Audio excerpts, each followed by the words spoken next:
5.5 నెలల తర్వాత మీ అందరినీ కలవడం చాలా సంతోషం.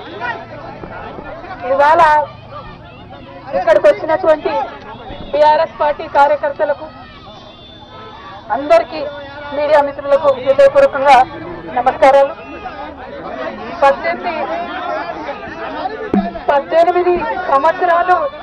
18 సంవత్సరాలు నేను రాజకీయాల్లో ఉన్నాను.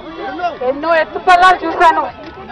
కానీ పర్సనల్ గా నాకైనా నా కుటుంబానికైనా ఒక తల్లిగా పిల్లల్ని వదిలి 5.5 నెలలు ఉండడం అన్నది చాలా ఇబ్బందికరమైన విషయం. ఇటువంటి ఇబ్బందులకు నన్ను నా కుటుంబాన్ని కాల్ చేసిన వారికి తప్పకుండా వడ్డీ సమేతంగా చెల్లిస్తాం. సమయం వస్తుంది, తప్పకుండా చెల్లిస్తాం.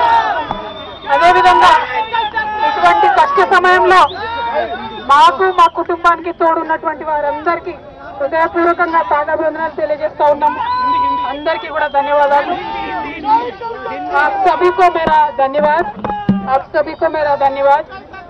5.5 महीने के बाद आज फैमिली से, मेरे बेटे से, पति से, मेरे भाई से, सबसे मिलके थोड़ा हम भावुक हो गए हैं. लेकिन इस स्थिति के लिए जो रेस्पॉन्सिबल है वो सिर्फ और सिर्फ राजनीति है. आप सभी जानते हो, पूरा देश जानता है, सिर्फ राजनीति के वजह से हमें जेल में डाला गया है. हमारा कोई गलती नहीं है और ये जरूर हम फाइटर है. हम लड़ेंगे, हम अपने आप को बिल्कुल बेगुनाह साबित करेंगे. Thank you so much. जय Telangana.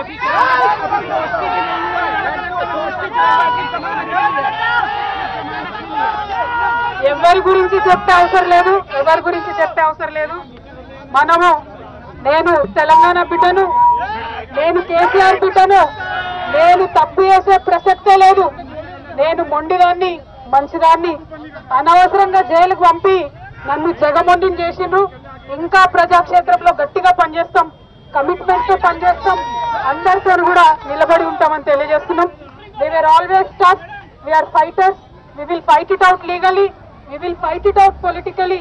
We were always tough. By sending us to jail illegally, they only made BRS and KCR's team unbreakable. Thank you. Jai Telangana, Jai Hind.